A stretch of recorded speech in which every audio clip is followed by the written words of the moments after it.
Hi, I'm Graham. Hi, Leyton. Thank you so much for joining me here at Porsche High Wycombe for the first ever SCC Private Members podcast. Let's kick off, I guess. What is RMA Trackdays for those who don't know? We're a track day organisation that have been going for 35 years now.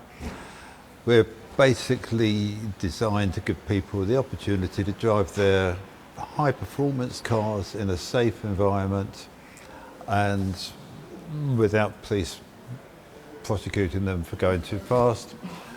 And it's really as simple as that, isn't it, Leyton? Yeah. We're just a place for enthusiasts to come and, like-minded enthusiasts to come and enjoy their cars on track in a somewhat safe environment. Yeah, like Graham said, without the risk of prosecution. Yeah, obviously, cars are getting faster, roads are getting slower, and we provide a place for them to come and enjoy their cars. Amazing. And what's your role, Leyton? What's your role with the...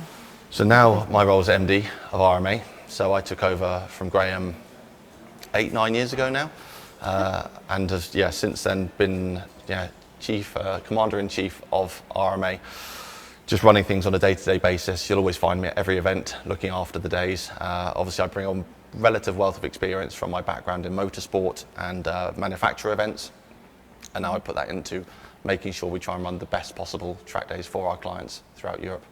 Amazing. And Graham, what's your role? What was your role? Well, if you ask Leyton, it's probably interfering. But I started it all 35 years ago. Ran it on my with a team of help, obviously, for quite a long time. And then I had a bit of a medical issue.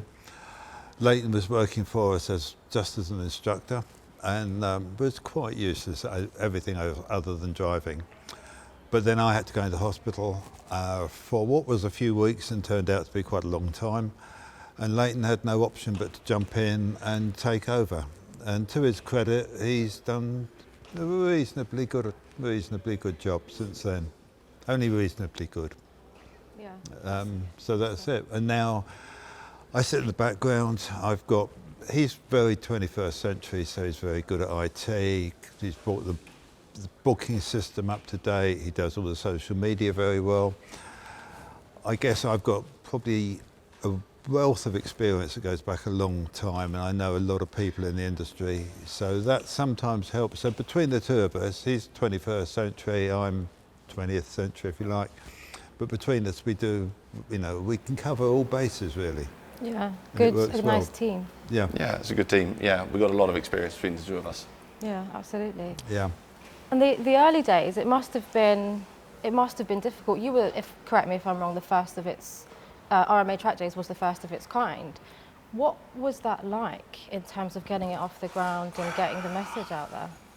It really all started by accident. I used to race Porsches, and I had a fairly good relationship with Porsche Cars Great Britain. I lived near Reading, and I lived in Maidenhead near Reading. I had a good relationship. They asked me to help them run or to run a day for what they called the 911 register, which is fairly self-explanatory. So we approached Silverstone. Porsche supplied the database. They mail-shotted their 911 register, 911 owners. We provided the day. Silverstone helped us. We got a small team together. And we ran a track day, and that was probably the first serious track day in this country. And at the end of the day, so many people came over to us and said, "Oh, thank you very much, we've had a wonderful time." So it made me think that maybe people should have got out more because it wasn't that great, but it was a good day and everybody enjoyed it and it all ran smoothly. We had 150 cars. We ran them in 3 groups of 50 cars a group. We made the mistake initially of trying to define the groups by novice, intermediate, experienced. The problem was that when the entry forms came through, everybody was experienced. We had about 3 novices and 147 experienced, albeit no one had ever been on a track before. But we managed to get around it. That worked very well. my neighbour happened to be a guy called Clive Howsam, who started Porsche 911 World magazine. So he was full on for content because he got nothing to write in his magazine. So he followed the day. The end of the day, so we had so many compliments. I thought, well, we'll do another one. Clive helped to promote that for us. Porsche helped us a bit. And that's it. It all started really by accident, but really thanks to Porsche. And you know, we've gone from strength to strength. We've done over 1,000, well over 1,000 events. We've operated, I think, in 17 different countries. So yeah, we've and it's our 35th birthday this year. There we go. Amazing. So even better timing as well for the interview. Yeah, to celebrate that. 35 years. That's 35 years of driving around in circles. He's only 34, so it's older than he is. The business is older than me. Yeah. Amazing. You touched upon there that you had the first event was with Porsche. You've driven Porsches most of your life, both of you? Yeah. Yes.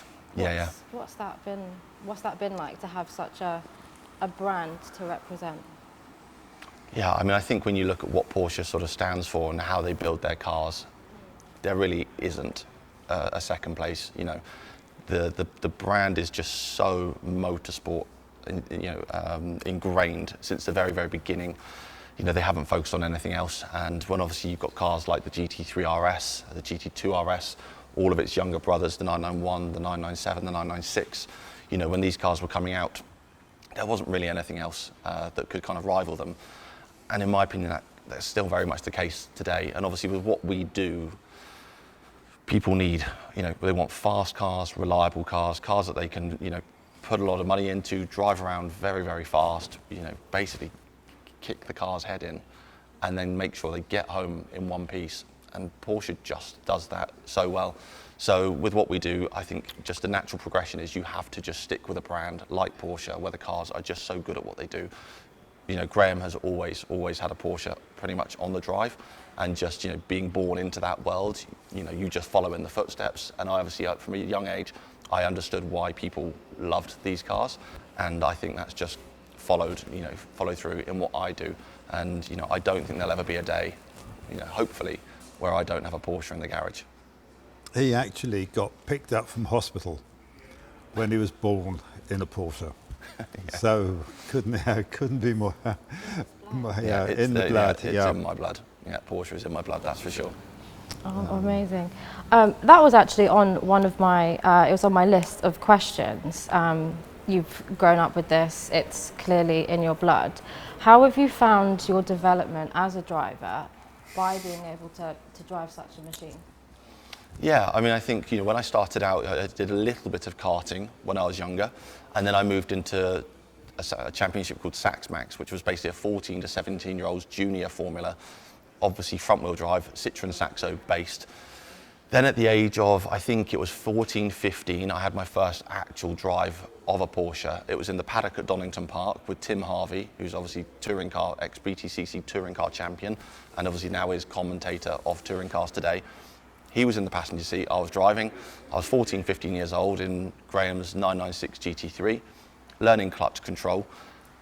Somewhat mastered that, so at the end of the day, they said, okay, take the car out on track. At this point, I've been doing a year of racing already in the Saxo, so I hadn't driven a Porsche in anger. Tim took me out for the last 10 minutes of this day at Donington Park. After about 2 or 3 laps, I realised what Porsche was all about and lost it going into McLean's and put the car in the gravel. So I quickly got my head around the fact that these things drive extremely differently, especially the early cars. These later ones are a little bit more normal to drive, but the early cars were very difficult to drive. No weight on the nose, all the weight over the rear. When the things got interesting, you end up with a pendulum effect of the engine over the back axle, and things got interesting quite quickly. So at that point, it became a challenge, and I just realised I always wanted to learn how to drive one of these things fast. They say if you can drive a Porsche fast, you can drive anything fast. I still think that's somewhat the case.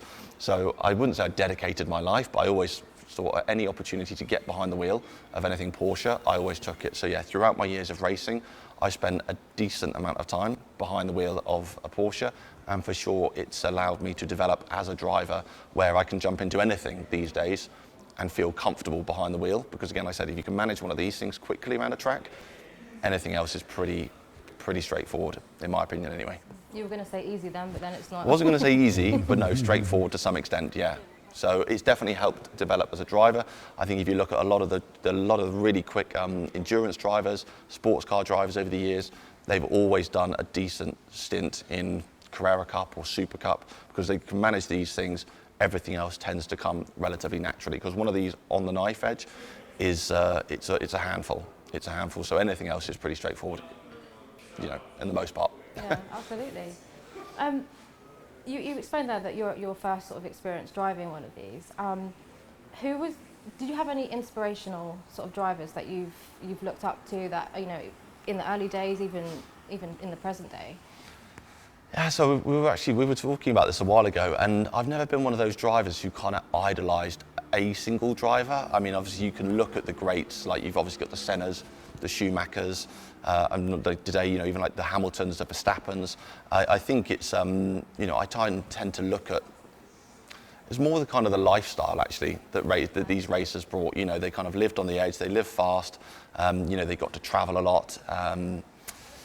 That was kind of more what I sort of idolised. I idolised the image, I think, of what it was to be a driver, instead of picking out one specifically. So no, I wouldn't say there was one individual driver, but I always, yeah, of course, you have to look up to the greats. You know, the past and even the present. You know, you look at someone like a Max Verstappen, you see what he's doing. It's hard as a driver to not idolise someone like that, who can get behind the wheel of anything and is just lightning fast. Graham, what about yourself? Do you have any inspirations? No, not really. I think in my younger days, the sport was maybe a little bit more glamorous than it is today. Behaviour was probably a little worse than it is today, and that always appealed to me. I thought, you know, travelling the world with a highly sociable, if not somewhat slightly badly behaved group of guys, would be a great deal of fun. And driving cars quickly, and I like the danger. You know, I like the fact that you could hurt yourself. It gives you buzz, and I've always liked that adrenaline. I used to be into what some people would call dangerous sports. You know, I've done potholing, caving, parachuting, all those things. And I've never taken drugs, but the high you get from really frightening the life out yourself is really good. And you know, I remember the first time I did a parachute jump, I could have flown home without an aeroplane. I was so high. I was petrified before I did it, but the feeling afterwards was phenomenal. And I've had that to a degree with cars, and that's always like to go back to the buzz. That's what's really attracted me. The buzz, again, the lifestyle, the guys who do it, they're all, you know, maybe slightly irresponsible. Yeah, I think you know, I think you have to be a little bit crazy, unhinged, you know, to get behind the wheel of something like this and drive it, you know, within an inch of its life and sometimes an inch of your life, where you know the stakes are so high. You know, it's hard to think of any other sports where, you know, people willingly jump behind the wheel of these kind of machines and just risk everything for nothing, especially in the track day world. You know, it's non-competitive. You are, you know, the only competitor really is yourself, and you're basically just driving around in circles, risking it all. You know, there's not many other sports like it, and I think that's what makes the people who come and do these things quite unique. You know, when you meet them around the paddock, they're all very, very interesting, unique individuals. You know, the way they go about their driving, the way they go about their life in business, it attracts some pretty special people. And I think that's another thing that just makes me really enjoy doing what we do, is just, yeah, you meet some incredible individuals. I think that, you know, motorsport it's a risk-taking business. You're risking your health, your well-being, and your pocket. I mean, that car's £250,000, and you know, it's a big risk. And quite often when it's on track, it's not even insured. So, you know, essentially we collectively are prepared to take the risk. Go to the Nürburgring, nobody's insured. They're all taking the risk. And And that creates a different type of person to somebody who's maybe a civil servant on an index-linked pension, and looks 3 ways before crossing the road. We're all different. The guys who do it into motorsport are all risk takers. That's why most of them have got their own businesses, because to start your own company, you've got to be a bit of a risk taker. It's a lot easier to be a civil servant and get your index-linked pension. So we've all, I think everybody we know has got their own business, haven't they? Yeah, near enough, yeah. But there's no employees, So we're all risk takers business-wise, risk takers personally. So you're essentially building a community of those just like you, like-minded people with maybe a screw loose. Yeah. What did the events look like today? So we've spoken, about the early days, the first few events. What does an RMA track day look like now to your attendees, to your members? Yeah, I think overall, the basis of the events are pretty similar to obviously how they've always been. If I could just jump in, Leighton, the big difference is in the early days, everybody used to drive their car to the track and then drive it around and drive it home. So you could go into the paddock and there'd be very little sign that we were there. Now you go into the paddock, nearly everything arrives. There's great big transporters, trailers. Very few people actually drive their cars now on the road to the circuit. And you can do, but most people get them transported there or trailer them there. So the paddock, and a big paddock would take up virtually the whole of the space with support vehicles. Yeah. And that's the biggest difference. Sorry, you can. Yeah.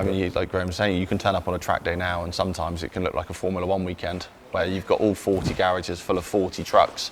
And if you'd walked in and it was your first ever track day, it could be quite daunting for sure, not knowing what these 40 trucks were for.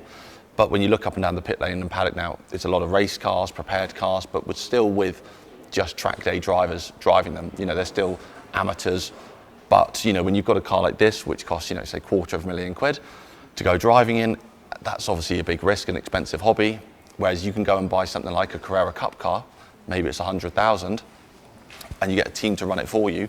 You'll still go faster than one of these things will go round, but actually your cost at the end of the day is a lot lower. So what we're finding now has probably been the case over the last 10, 15 years. People are shifting their focus from taking out road cars to go driving in to buying purpose-built track cars to go track daying in. So track daying has become, instead of just a pastime where people would maybe do 1 or 2 a year, we've got customers who do 10, 15, 20 track days, maybe some even more than that a year. And these guys go out and buy purpose-built track cars because at the end of the day, it's actually a more cost-effective way of going faster. So I'd say that's probably, even in my time, we've seen the shift go from road cars to more, say 50-50 now, road cars and race cars. But they're just track day guys who are just there to have fun, the same as the guys in the road cars, but that's the way they choose to do it.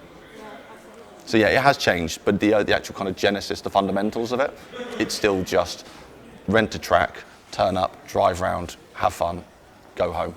Yeah. Which seems sensible, actually, in a way. It kind of contradicts, in a way, the risk-taking element, because that's quite a sensible decision to make, to not sort of risk your daily commuter, your daily driver. You're actually sensibly thinking, I'm going to purchase a car for this. Well, that's the other thing. These race cars, they are safer as well. On the most part, these cars are extremely safe. But obviously, if you've got a full roll cage in the car, you're in full fireproof gear. If the event of a big accident happens, you have a higher chance of walking away from it if you've got a car that's actually purpose-built to be on a racetrack. So I think that there is that element of it as well, where people choose to buy a track purpose car because it's the job, it's the tool built for the job.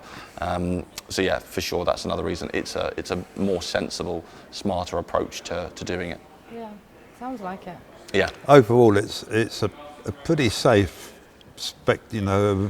operation. I mean, we had what was probably our nastiest accident ever a couple of months ago with the Lamborghini at Donington. But over 35 years, we've had 1 or 2 people maybe put in hospital for 24 hours. I don't think ever longer than that.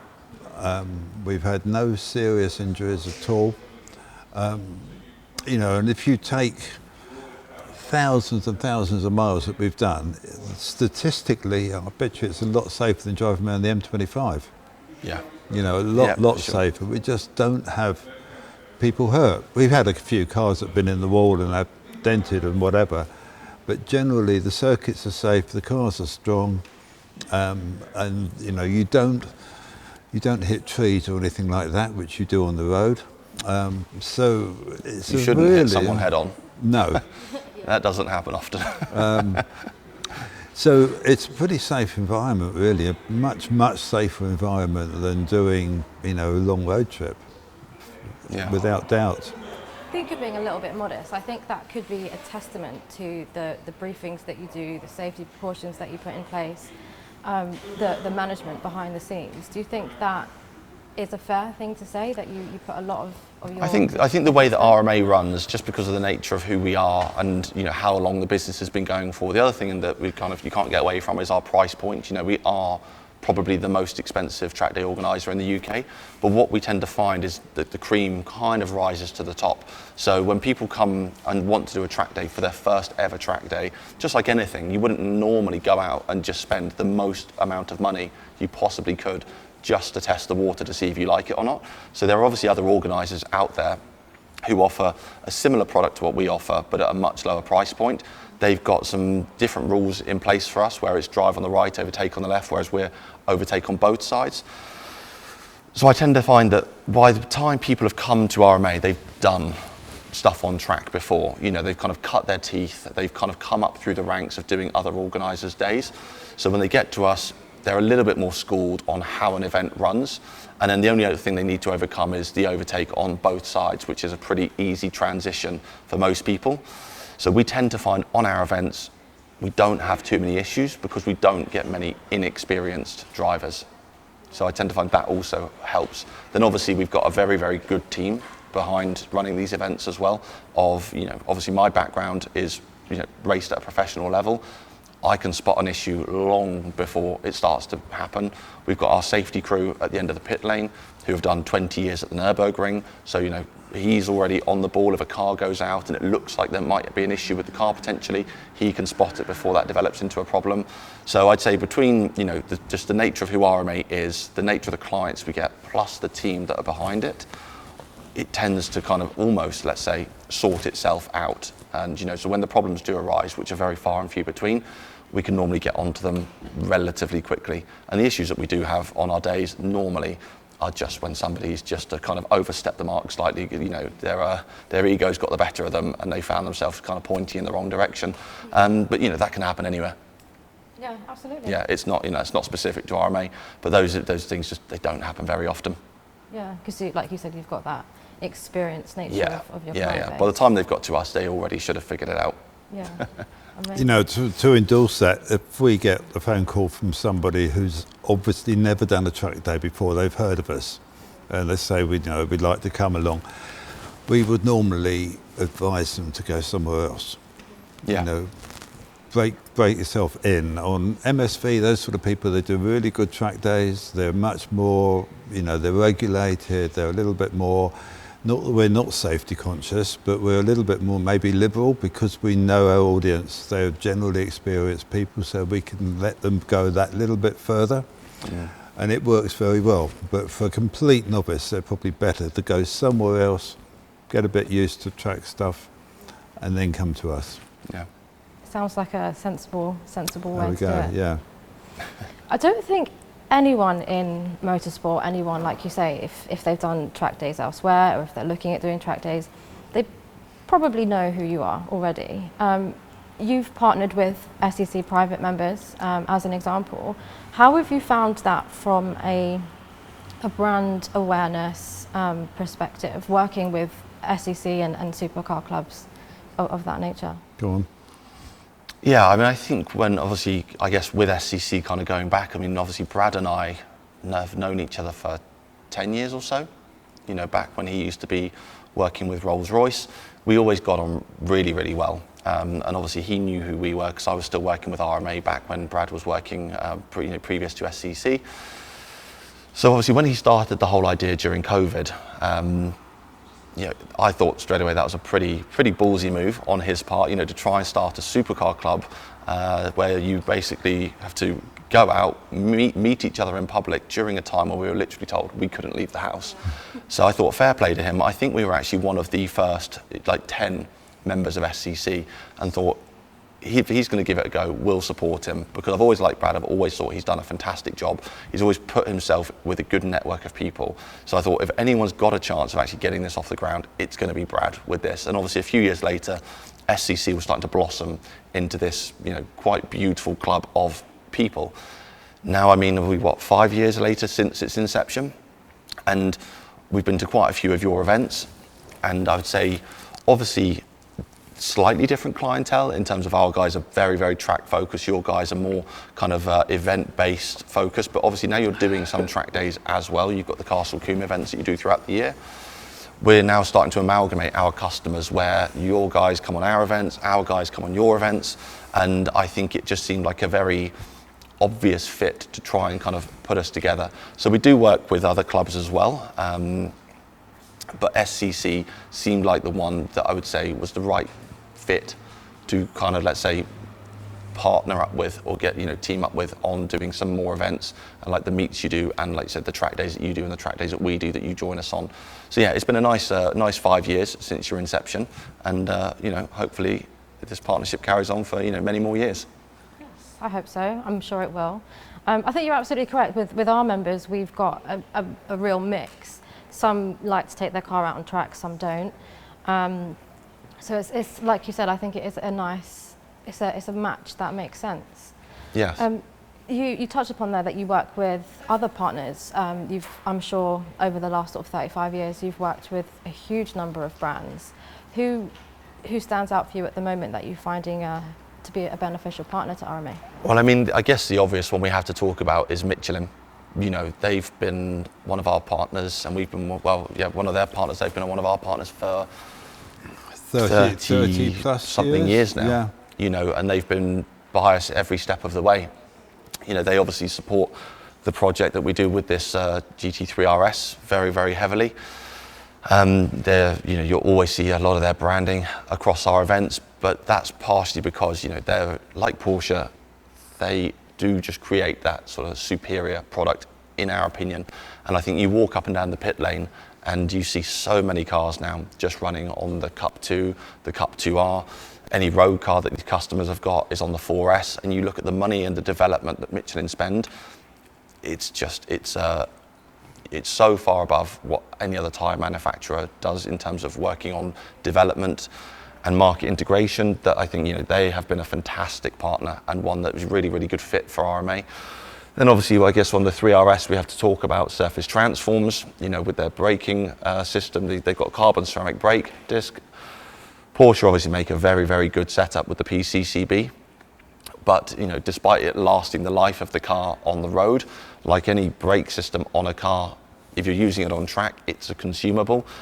It's about £25,000 to replace the brake system from OE on this car, whereas surface transforms is more like about 15,000. But what you can do with these brake discs is you can actually re-skim them. So with a PCCB, when it gets to the end of its life, you have to chuck the disc away and renew it. With a surface transform, you can re-skim it and get normally another 2 sets of discs out of the one set. So that 15,000 for one set of discs almost then becomes more like 5,000 for a set of discs. So that's been an amazing partnership that we've had. A lot of our customers are running their discs on their cars. Then obviously we have JCR. So we've got the JCR setup on this car. So all the aero parts that you see on this car are from JCR. So Johnny Cocker, who's actually done Le Mans, he's the youngest guy to win British GT, comes from a really, really good racing background, really knows his stuff. He has been working with us on kind of creating this aero kit for these cars, which will be available soon. He does the best exhausts as well in the market. Then we've obviously got Suspension Secrets, who we work with quite closely. So Matt from Suspension Secrets is basically a bit of a setup guru. He works on this car. He works on all of our customers' cars. He comes to our events. He's got his setup patch there. He's got an amazing workshop up in Knutsford where they can machine all these products to help the car be set up better. And I guess we have to talk about the incredible livery on this car, which is a tribute to the 1998 Le Mans GT1 from Porsche. That was done by Rap Cartel, who are also based up north. So Matt is, again, a bit of a genius when it comes to doing these kinds of things. This is not a vinyl print. This is a digital wrap across the whole car. So it's basically one piece, which boggles the mind how he even manages to make it kind of curve around all these cutouts and so on. So again, incredible. Stan 21 in terms of racewear, they are the premier racewear manufacturer in Europe, in my opinion, and I think most would agree with that. So they've been quite a fundamental part of our events. They come to most of our events throughout the season. And then really, I guess the other people who've helped us a lot with this is RPM Technic, who have been in the Porsche game now for 20-something years. They just specifically deal with Porsche. Their whole roster of engineers and mechanics are second to none when it comes to working on these cars. They're probably the only people, third party to Porsche, that we would trust working on this car.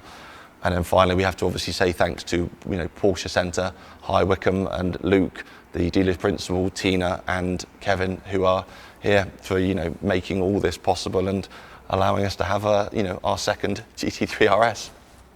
What a treat. So yeah, we've got some good partners, some very, very good partners that we've been working with over the years who've helped us pull all this off. Yeah, absolutely. I was actually about to say that your partners seem to fit you like a glove. There's that blend of providing what your customers want, providing what you need, and it works perfectly for them. Well, that's basically how most of our partnerships have been formed. It's there's no monetary exchange in any of these deals. They do not pay us for us to say this, and we don't give them anything apart from these companies come out with incredible products. We see them, we approach them and say we'd love to work with you because everything you do will suit our customers. And like we said, if you can get good tyres on a car, then customers will go faster, they'll enjoy their driving more.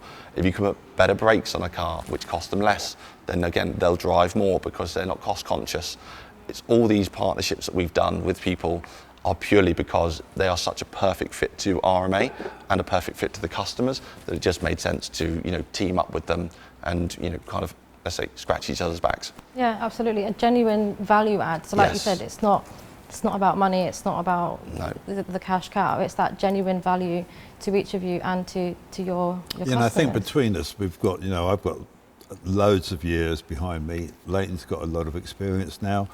We're quite selective as to who we deal with because it reflects on us. At the end of the day, if we're going to recommend somebody, they've got to be good. So they're people we know, we trust. I mean, the Matt from Suspension Secrets is a magician. Yeah, he is a bit of a magician, yeah. It's unbelievable. The feedback I get from people is the one I was sat over there. The feedback I get from people who've been there on our recommendation and they can't believe the car afterwards. It transforms it. And again, all our partners, colleagues, it's not an official partnership. It's just a relationship that we've built up over the years. And they're all good people. I mean, somebody you forgot to mention is Nikki. Yeah, Nikki Grist, Grist, who's our, again, sort of official, unofficial safety supplier. So Nikki Grist is the was the co-driver for Colin McRae, plus a whole roster of other incredible rally drivers back in the 70s, 80s, 90s, and who's the main importer for Stilo helmets. So if you're looking for any safety gear, go to Nikki Grist, because I think you guys are also partnered up with Nikki Grist as well, aren't you? He's one of our ambassadors. He's one of your ambassadors. Proudly, yes. Yeah, and again, you've obviously had a chance to sit down with him. Incredible stories. Yeah, and keep you entertained all night long. Incredible. Yeah, I mean, after this podcast, if you're looking for a podcast to listen to, there's one that he does with Chris Harris, which is 3 hours long, and it's a completely unfiltered, unedited one. And I was driving back from Anglesey, and I put that on, and there was about 20 minutes, 30 minutes left of the podcast when I got home. And I just sat on my drive and listened to it because it was just so good, so funny, and some of the stories that Nikki reels off back from that era, which when you think about how safe motorsport is today compared to then, it boggles the mind that these guys are still here to tell these stories. Yeah, for sure. You know, so listening to someone like Nicky, and he tells stories so well, and obviously with him and Chris chatting together, it's definitely worth a listen. I'll definitely add that one to my list. Yeah, you for should. sure. Yeah. Graham, you briefly mentioned that your partners are a reflection of your brand, your business. You've built this from the ground up. How did it feel to hand over the reins to Leyton? Was it hard? Was it difficult? No, it was funny circumstance really. I had a bit of a scare medical issue thing, so it wasn't pre-planned. I literally, I can't remember exact the time now, but let's say I went to the doctors on Wednesday and I was in the hospital on Friday. It was very quick, and I had an operation which didn't go quite as planned. So I ended up staying in hospital for quite a long time, and then I was in and out. So, you know, let's say I was in hospital on the doctors on Wednesday, hospital Friday, and the event on Monday. It was something like that, you know. So I just had to say to Leyton, you're in charge, get on with it. Too short a notice to find anybody more sensible, which wouldn't have been difficult, but I just had no time. So it was literally that, you know, sort it out. And I was quite under the weather, drugged up to the eyeballs with whatever they were giving me in hospital. So he had to get on with it, and he had no help from me. We did have a girl that was working for us at the time that had the list of entries, fortunately, and he just went along and ran the day, and has done ever since. So there wasn't a formal transition really. It was just, there you go, get on with it. And it just turns out the customers like me more. So they never wanted him back. Yeah, in his mind. Yeah. How did it feel for you? Did you feel pressured? Were you ready? Well, he was only, what, 20, what was I, 20, would I have been 24, 25 when I had to take over? So, you know, relatively young. Still in nappies. Yeah. But, you know, I guess from my background, you know, not only have I done racing, I'd worked on the RMA scene for, you know, since I was about 14, 15, kind of in the background and doing instruction, but I'd also had a job working kind of in the manufacturer world. So doing that, you know, comes a relatively high level of organisation where you're trying, you know, a lot of moving parts with these big jobs. So I was already kind of doing it, I was kind of ready for it. So, you know, moving into RMA and actually running those events was basically just like running any other event, apart from, you know, on this event, I kind of had a bit of a heads up of what to do and who was coming. So no, it wasn't difficult at all. You know, like I said, I've already been in that world. I'd stood on both sides of the fences. I knew what needed to be done. So it was a pretty straightforward transition. It was as simple as just basically after the event, kind of coming home, figuring out the back end, how all the systems worked, and then start, you know, then tailoring things, changing things to making it work for me, and then just moving things forward. So no, pretty straightforward transition, all in all, to be honest. Yeah. So you were almost ready for it in a way? Yeah, almost ready for it, yeah. Amazing. Now that you're in charge, you've definitely, you know, put the years in. Where do you want to take RMA in the future? What do the next few years look like? Are you making any changes? Yeah, I mean, I think in terms of track days, we are somewhat a victim of our own success because of the nature of the clients that we have come on our events, because, you know, they all turn up in very fast, very loud cars. So in terms of circuit-wise, we've got the circuits we've got on our roster already. We are looking at other tracks in Europe, and some of those tracks have got big noise problems. So, you know, our customers, although they'd love to go to them, would cause some problems. Then obviously we've got other tracks that are further afield where, you know, cars like this don't necessarily want to be driven to the track, so then you need to start looking at the idea of trucking cars. That obviously starts to get quite costly. So the circuits that we've got on our roster now, we're quite happy with. We know the circuits really well. You know, we've gone from doing 15 events when I took over to about 30, 35 to sometimes 40 events now. So we're quite high on capacity in terms of what we're doing. At some points it could be 1, 2 a week. We obviously do the public events that are on our website, then we do other events like working with yourselves, then we do manufacturer events as well for dealerships like Porsche, then we do private events for clients if they want to hire the track for themselves and a group of friends. So, you know, across the season we're relatively busy as it is.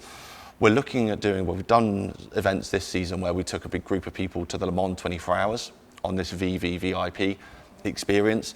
That's something that was a huge success, and for sure we're going to do next year as well. Then it's looking at adding in more of those types of events. You know, we've done ice driving in the past, which is something we'll look to do again. I know that you guys have put an ice driving trip together, so you know like how much fun that is. So we'll definitely do those kinds of events. But I think it's basically build on, you know, the kind of the calendar that we've got already. Look at other circuits. If the situation changes with noise at some of these tracks and availability, we'll go to those. But it's going to be build on what we've got, bring in more of these kind of high VIP style events where we go to Le Mans 24 Hour, Le Mans Classic, Monaco, maybe do further, you know, events further seas with Formula One, because they're always nice things to put together, and just kind of look at things maybe a bit more away from the actual track day side of things, more experiential events. And then the other thing that we're looking at doing as well is starting up a car storage business. So we're just trying to find the kind of the right location and the right fit for that, because we've definitely got the customers for it. And, you know, we know that the customers, us included, have the demand for, you know, parking spaces, because no one has enough parking spaces these days. So it's just trying to find, you know, the right fit for, you know, the right location, to try and do something where we could actually expand on the idea of going into an RMA storage facility as well. That sounds incredible. That's huge growth. Did you envisage this when you first started, that you'd be growing in this direction? Yeah, I think in the early days it was very difficult to grow because there was no social media. You know, I was saying to Leyton, and I don't get any sympathy from him, but in the early days, you know, I didn't have holidays. I didn't go to concerts on the weekend like he does. Principally because I didn't want to leave the phone. I couldn't take the phone with me. You know, we didn't have mobile phones, we didn't have laptops, we didn't have email. So my only source of business was telephone or service mail, which people still used to use occasionally. But it was essential. I was by the telephone, no Facebook, no anything. So it was quite difficult to get the message across. My biggest expense was probably mail, buying stamps. You know, everything used to go out by surface mail.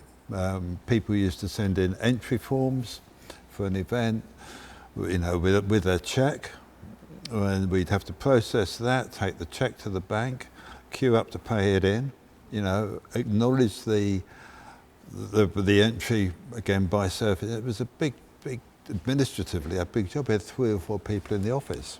You know, that world has changed completely now. Communication is quite easy. So we've got a substantial database of what, 12,000? Yeah, about 12,000 people, yeah. And, you know, we can communicate with them now for nothing. Yeah. You know, I mean, imagine how much it would cost to surface mail 12,000 people. And, you know, we contact them twice a month, maybe-ish. Yeah, the click of a button and you've got access to that many people, you know. So we're able to expand a lot easier. And as I've said to Leyton, you know, I think in business today, to stand still is the same as going backwards. So you've got to move forward. We've got to look at what next. You know, how much longer will the track day industry remain as it is with all the emissions nonsense and electric cars, and, you know, obviously it's going to remain for the foreseeable future. But in the longer term, we don't know. So I think we, you know, diversify, then you haven't got all your eggs in any one basket. And that's a way. And, you know, Leyton's got enough sense and communication is viable today that we can do that. It would have been very difficult 25 years ago or whenever. You know, even if I'd had enough sense, I didn't have the communication ability. And that's the biggest difference, I think. Yeah. What advice, if you could give yourself advice 20 years ago, what would you tell him? What would I say? Don't have kids. Got a clue. Don't have kids. Don't have kids. That's right, yeah. Yeah. He's cost me a fortune, and my other son has cost me a fortune, and my daughter. Yeah, I'd be quite well off if I hadn't had kids, yeah. He hasn't got any kids, he's sensible. No, on a serious note, I think, you know, what is it? what is it that Matt Watts it? Hard work beats talent. Yeah. talent. I think that's Yeah, true. that is very true. I believe really that too. think that's true. That's a really good saying. Hard work beats talent, and work hard. What about you, Yeah. Leighton? What advice would you give to your former self? That's a good question. Yeah, I mean, I think it's hard to know with motorsport, like where things could have gone, because obviously like any professional sports career, you do have a shelf life. You have to understand where your shelf life is. And obviously at 24, 25, when I decided to step down from racing, I did it because obviously Dad, got a little bit unwell, and obviously this was pretty much a guaranteed future. I think if I could have gone back now, I probably would have tried to have stuck it out a bit longer and tried to stay in the race seat a little bit longer. In the peak, I was doing sort of anything between 15 to 20 races a year, across a year, plus with the manufacturer events, plus with RMA. And it was a bit like burning the candle at both ends because I didn't really know what I was doing. So I decided to pack in racing and double down on RMA. So I think if I could look back now and say to myself, could have done it again, I probably would have stuck out trying to race a bit longer, because now with technology, the way that it's caught up and allowing you to basically run a business like RMA from your phone, I probably could have raced and have done RMA at the same time. Wouldn't have been easy, but I could have probably have made the time for it to happen. So I think, advice to my sort of younger self would have been stick it out a bit longer on the racing front. So I think, that's where I wouldn't say it was a regret, because I mean we have a great business and a great life from it now, but I do miss the racing days. So I think that would probably be it. Yeah, stick it out for another year, because I think one more year would have been just enough to have worked out RMA, enough to have kept both plates spinning. Yeah. I don't think you've made a bad decision at all. You're in a great and still place, great look back business. and could, all the kind of coulda, woulda, shoulda. But this is it's a great business, and one that's fortunately allowed me to stay in my world. I'm still hanging out with the same people I used to hang out with, all the same teams, go to the same places, but just stood on this side of the fence. And arguably it's a lot less stressful than it used to be during a race weekend, where you'd have a 1 in 50 chance of going home with a smile on your face. Is that the stats, really? Well, I mean, if you've got The 50 official cars, stats? if you've got 50 cars on the grid, the only person that's having the best weekend of everyone is the guy that won. Yeah. So the odds are stacked against you. So you've managed to stay in the same industry that you wanted to remain in as a driver, same friends or same circles, which I'm sure is quite interesting. What type of customers have you had in terms of names? You must have worked with some really interesting people over the years attending your events. I mean, definitely more the interesting ones in your era, I'd say. Back when Yeah, motorsport was a lot more sort of transparent in terms of the Formula One drivers would come on track days, wouldn't they, back then? Yes, we've had. Probably not a good idea to name drop, is it? But we've had a lot of interesting people. And instructor-wise, we've had some good guys work with us. Mark Webber instructed for us. I think we paid him £80 a day. So you probably put a few noughts on the end of that today. But he worked for us for a couple of years. Dario Franchitti, Marino Franchitti. Who else? Oh, quite a lot. Wilds. Mike Wilds, ex-Formula One driver. Jason Plato. Plato, yeah. Quite a few of the touring car drivers. Yeah. Can't think off the top of my head, but we've had some quite interesting people. Customer-wise, we've had some interesting people, because lots of guys in the entertainment business and music business, they don't have conventional jobs, so they have time off during the day. So we've had some quite big stars. Probably not the best thing to mention those names. But I mean, obviously, because of the nature of the sport and us being at the very top, we do get some, high-profile celebrities, A-listers come on the events, but they just blend in.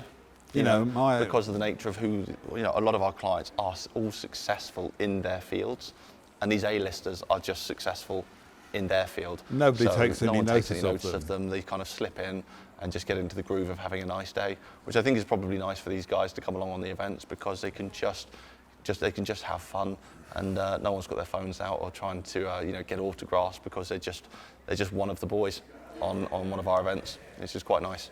It's been great. We've had one name who won't mind us mentioning is Mark Knopfler, who's like my hero.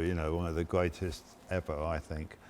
Such a nice guy, so humble. And he gave us tickets to go and see him at the Royal Albert Hall. And then he came up in the interval. We were in a box in the Royal Albert Hall. Then he came up in the interval to see if we were okay. Yeah. Such a nice guy. We had canapes and drinks in the box, the whole thing. Met lots of other people as well, sort of celebrity type pop stars and so on. But as Leyton said, they just blend in. They don't really want to be noticed. But we've... Yeah, exactly. We have had quite a few tickets to concerts though, which is VIP access to some quite big concerts, which have been nice. But a lot of interesting people. Lots of interesting whether people. it be in the celebrity world or the business world. A lot of interesting people on our books, that's for sure. I bet. Yeah. I'm very intrigued, but I won't poke for any name dropping. No, they are under lock and key. Yes, for sure. You clearly know what you're doing. You look after, the types of people that you do. What advice would you give to someone who's never done a track day and they're thinking about it? They're on the fence, but they're a little bit nervous. Yeah, sure. I guess if you're coming to a track day for the first time, you've probably played a bit of Gran Turismo or something like that, or you've watched a few episodes of Top Gear. You're into cars, clearly. I would say probably maybe not come to an RMA day, in all honesty, because like I said, we've obviously covered who we are and where we sit in the industry. I would say go and do something like an MSV day, because they host really good events at all their own circuits, the circuits we go to as well. You tend to find a lot more novice drivers at those days, where people take things a little bit easier. The pace is always a little bit slower. And obviously when you get to a track day for the first time, make sure your car is properly prepared. Check your tyres, check your brakes. Probably not a bad idea to have an oil service to make sure nothing goes wrong with the car. Then make sure you do your homework on the track. Know the circuit. Don't turn up to a track completely blind, where you've no idea where it goes when you leave the pit lane.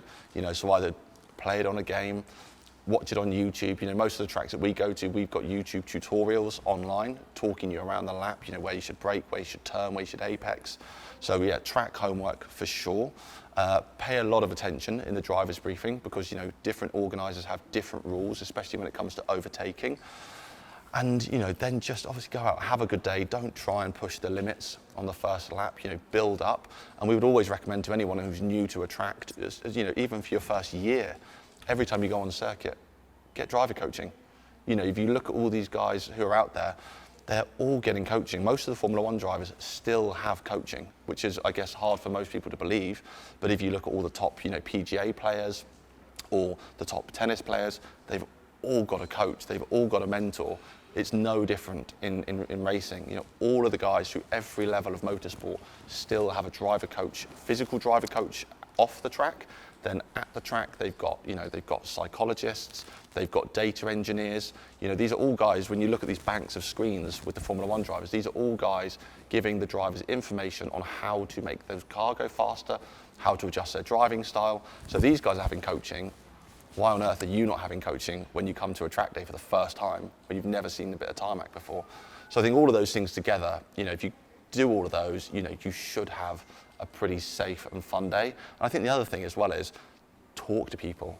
The community amongst track days, it's like, you found your people. It's such a weird niche sport where we spend our life savings on a car that we basically destroy by just driving it round in circles against our own internal clock. Yeah. When you try and have these chats with people in the pub, it's like they think we're nuts. Yeah, they do. So you go to a track day, you found your people. Yeah. So we also talk to people.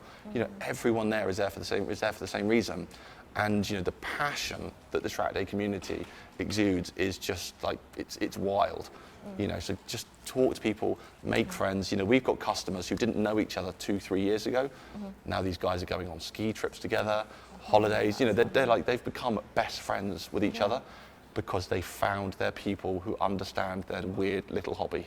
Yeah. So, you know, I think as all of that together, do it all, and you're going to have yourself a great day on track, that's for sure. Yeah. You know, just backtracking, I was praising Leyton's ability in a car, as much as it annoys me to do so.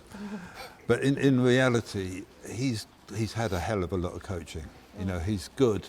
He's got some natural ability, but he's had a hell of a lot of coaching. When I started, coaching didn't really exist. Yeah. You know, you joined a championship and you learnt by mistake, really. You started off following the guy at the back of the grid, who was another novice who didn't know what he was doing. And you fell off and you kept going. You slowly went up the grid, and you got further up the grid, the better the drivers and the more you learnt from them. But there was no coaching. You know, I took Leyton when he had the Saxmax car, I think it was, to Buntingthorpe, which is a well-known car test facility.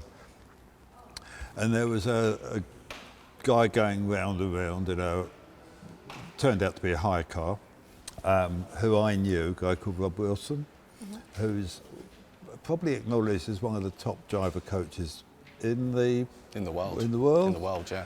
I believe he taught the Royal Kids drive. He certainly taught a lot of very, very high-profile youngsters. He coached a lot of Formula One drivers, didn't he? And, well, yeah.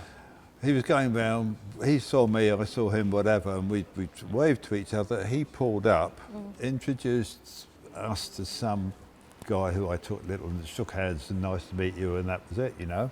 Chatted with Rob. Rob disappeared, then Leyton said to me, do you know that was Dad? And it was Mick Hacknam, who was right up, you know, leading, or one of the championship leading drivers. No, it was Kovalainen. Sorry, Kovalainen. Heikki Kovalainen. Heikki Kovalainen, who drove for McLaren. Okay, wow. So, you know, You were none the wiser. same. Finnish, he was Finnish. Some foreign bloke anyway was, you know. But, you know, that was just, you go to Buntingthorpe, Rob must be getting on a bit now, but he still does coaching. Yeah. He picks up a rental car. The rental company don't see the video. Yeah. Picks up a rental car on his way out, drives, uses that for the day, takes it back, the wheel bearings are shot, the whole thing is a bit of a sorry state.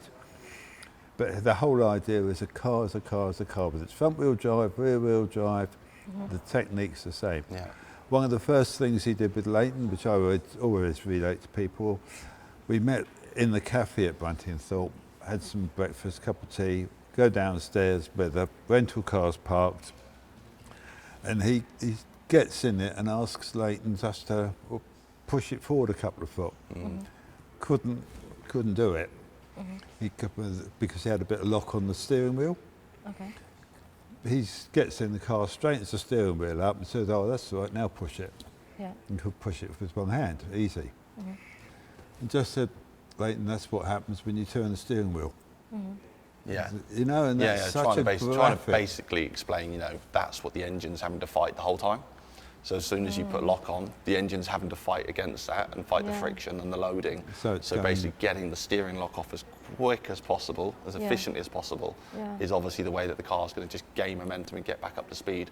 So even that just kind of 1 or 2 degrees of extra unnecessary steering can be the difference of, you know, losing half a tenth of a second in a corner. So it's really about just feeling that absolute fine edge, and they call it dancing on the edge of adhesion. Okay. And that's kind of his whole philosophy, is kind of weight management and, you know, steering input and pedal input and doing everything in this kind of very fluid, harmonious motion. And incredible guy and incredibly fast guy. Like he was faster than all the Formula One drivers because he understood this technique and this theory even better than they did. But if you watch Formula One drivers, they do it perfectly, absolutely perfectly. Hence why they deliver the lap times that they can. Because they have this theory. Rob also had a #1 hit, which the Formula One drivers haven't done. No, true, yeah. So he's got a #1 hit, and he's faster than Formula One drivers. It's been an absolute pleasure, honestly, to sit here and talk to you. It's an honour to tell your story. I don't think you've ever quite done that online, so I think it's thank you. It's been an absolute honour. Thank you. In one breath, though, before I let you go, Graham, what does driving mean to you? I'm going to ask you in a minute too. I haven't got a clue.